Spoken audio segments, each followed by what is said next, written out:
Just another Saturday afternoon in the giant Anglo Mall. The neon lights illuminate the shop windows. Families stroll around, children in hand.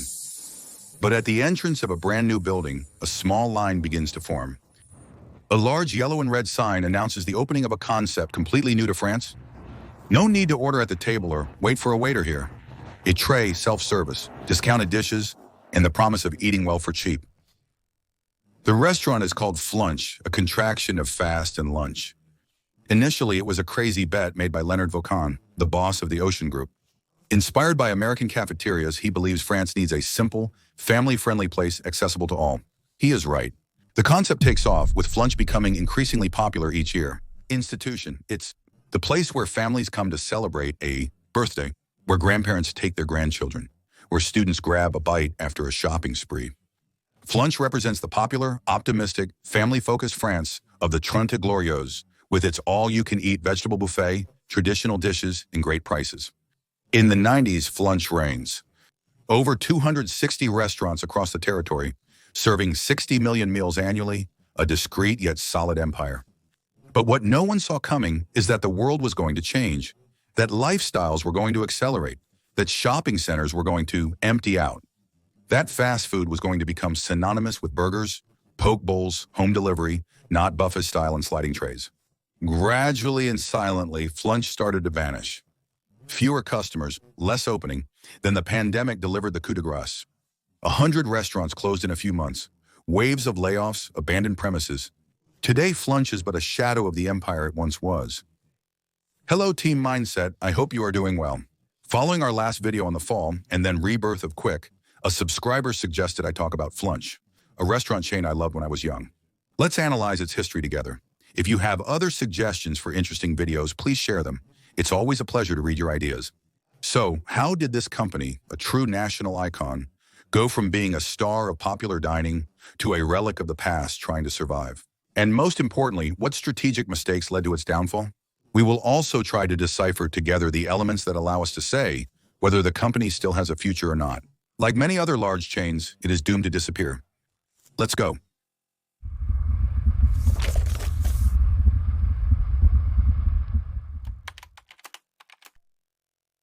One Saturday noon, in the Atlantis shopping mall, the smell of fries and grilled steaks wafts into the aisles. At Flunch's entrance, the line inches forward. Tray in hand, families eagerly await their choice between a cream escalope with steamed green beans or a plate of crispy fries. A mother smiles and whispers to her son, "You can take as much as you want, it's all you can eat." Back then, Flunch was more than just a restaurant. It was a landmark, a must-visit after shopping, and a gathering spot for all generations. Retirees, children, and large families gather there for affordable meals, habits, and celebrations. And it works very well. The model is simple yet highly effective. Self-service, low prices, vast selection, and unlimited vegetables. Flunch is the quintessential democratic cafeteria. No need to reserve, no need to leave a tip, no surprise on the bill, just a tray, a hot dish, a drink fountain, and an extra large dessert. In 1975, the brand will reach its peak. Almost 260 restaurants across France and a few European countries like Belgium and Switzerland serve over 60 million meals annually. An estimated turnover of 500 million euros, equivalent to 3 billion francs back then. On average, each restaurant generates nearly 2 million euros in turnover, which is impressive for such a popular concept. Internally, the group is proud of its role in the everyday economy. Flunch, a brand of the Agapons Group, a restaurant subsidiary of Fields, represents nearly 20% of its activity. The slogan, "We all need to Flunch," resonates on the radio, on television, and shopping centers. We're going to Flunch, everything is temple. It's become part of everyday speech. What are your lunch plans? I'm flunching. Even those who dislike the term get it. Flunch's simplicity, popular in France and embraced. In the large, bright rooms with pastel corridors, you come across all sorts. Middle school students between two buses, hurried couples, grandparents who even know the servers by their first name. Flunch is not resting on its laurels. Massive buffet, kids menu under 20 francs senior special, over-the-top dessert, children's play area, and even a small beer for adults at some locations. It's a place to live, not just eat. McDonald's is still seeking its local model. You know that if you've seen the Quick video.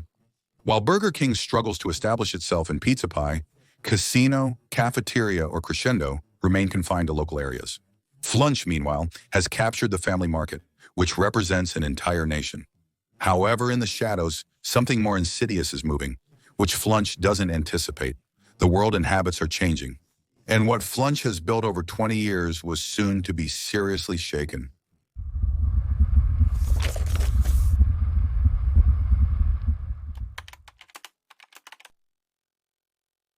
At first glance, Flunch appears unchanged.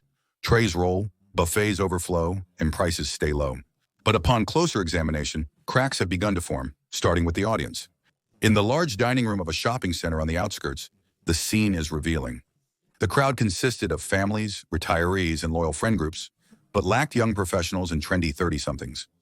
A customer whispers to her husband that, while it's nice, it's a bit old-fashioned, pinpointing the real issue.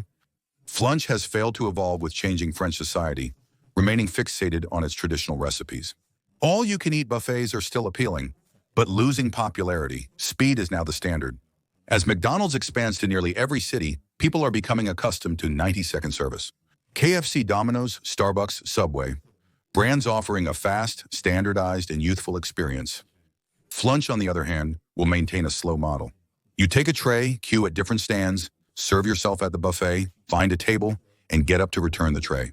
In an era where time becomes the main wealth, Flunch begins to appear as a model that is quite heavy, but that's not all. The issue also lies in the evolution of shopping centers. By the late 2000s, shopping mall attendance will decline. E-commerce growth and the economic downturn will reduce in-store shopping. The shopping mall is no longer the family outing place it was in the 80s. And for Flunch, which depends on 90% of its physical flow, it's a silent hemorrhage. The galleries will empty, so will the Flunch. In the management offices in Villeneuve-d'Ascq, the tone is serious. An internal report will alert about the situation. Drop in attendance in 70% of the restaurants. Food margin collapsing, rising fixed costs, especially in personnel. And executive size, we have become dinosaurs. Flunch will then try some actions of rescue, redesign, buffets with vegetarian dishes, subtle room modernization, new smaller urban formats being tested.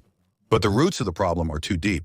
The very model of Flunch has become disconnected from consumption patterns. The all-you-can-eat buffet in the era of healthy, organic, custom-made, it appears completely outdated. In the age of trendy food courts and 15-minute meal deliveries, the cafeteria meal seems utterly outdated. The coup de grace arrives in 2020 with the pandemic, lockdown, shuttered malls, and restaurants at a standstill. Flunch faces a sudden end to its prolonged decline. The empire rapidly crumbles as closures mount and losses pile up. The most terrible thing is that Flunch was not beaten by a competitor.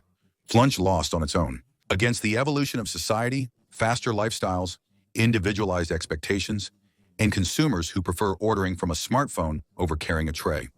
And in a world where adapting has become a matter of survival, Flunch remained frozen, prisoner of its own nostalgia. But the company is going to try everything to recover, modernize, and bring customers back.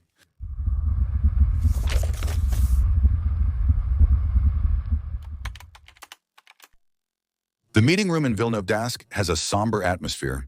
The walls display harsh, unforgiving numbers. Customers are no longer coming, margins are collapsing, fixed costs have killed any hope of a rebound. At the table, only one question is repeatedly asked. How do we save what remains? Despite being out of breath, Flunch refuses to give up. So he decides to try a last-ditch plan, a plan that is simple but violent. First, sell everything that can be sold. From 2021 to 2022, Flunch plans to close nearly 70 restaurants. Some will be resold to other chains or franchisees, while many will close permanently. It's brutal, but it's vital to lighten the ship. Then we need to reduce the sale. Focus only on the best addresses, close everything that pulls down. Keep only the Flunch that are installed in galleries still frequented. Then try to modernize, overhaul the buffets to offer more organic, more homemade dishes. Renovate rooms with new colors, furniture, and children's play areas. Install order terminals, implement click and collect, and change the narrative. Flunch aims to shed its old-fashioned retiree cafeteria image and become a fresh, family-friendly, and cool dining spot once more. Local ads announce, Flunch is changing, come see the difference. And having been there personally a few months ago in Lyon-Saint-Price, I must say it had its little effect on me. When attempting to fix a house amidst a storm, it may be too late. Despite all efforts, the issue runs deeper.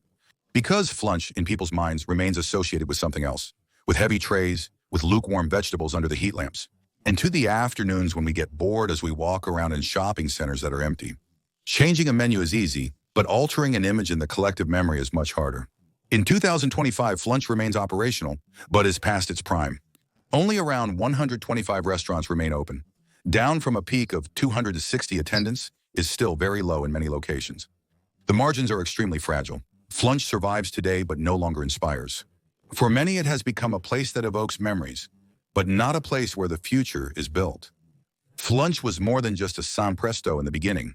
It revolutionized the lives of the French, perfectly understanding its time for years. The company thrived on the growing middle class, the shopping center boom, and the simple desire for self-gratification without overthinking. But here's the problem: no era lasts forever. Little by little, society has changed, eating habits have changed, the way of consuming has changed. And Flunch, it remained faithful to its model until it became outdated. And that's where the story of Flunch gives us two big lessons. What strengthens you today can weaken you tomorrow if you resist change. Leadership isn't enough. You must recognize changing winds and bravely reinvent yourself, even when all seems well. The second lesson is that an image sticks to you. Changing a menu, repainting a restaurant, that's easy. Changing what people feel when they hear your name, that's almost impossible if you start too late. So as you launch a project, a business, or even your career, remember that. In an ever-changing world, the true risk lies not in evolving, but in remaining stagnant. Because we've already seen it many times on the channel, it's not the strongest who survive, nor the biggest. It's the one who knows how to constantly adapt. So, are you betting on a brand revival or an eventual disappearance? Perhaps the brand will manage to deeply reinvent itself by targeting a niche, by reinventing its model around new expectations. More local, more responsible, faster. Or perhaps Flunch will become what other fallen giants have become before it, like Quick, the Belgian empire that almost beat McDonald's before virtually disappearing in France, as seen in the video that is displayed.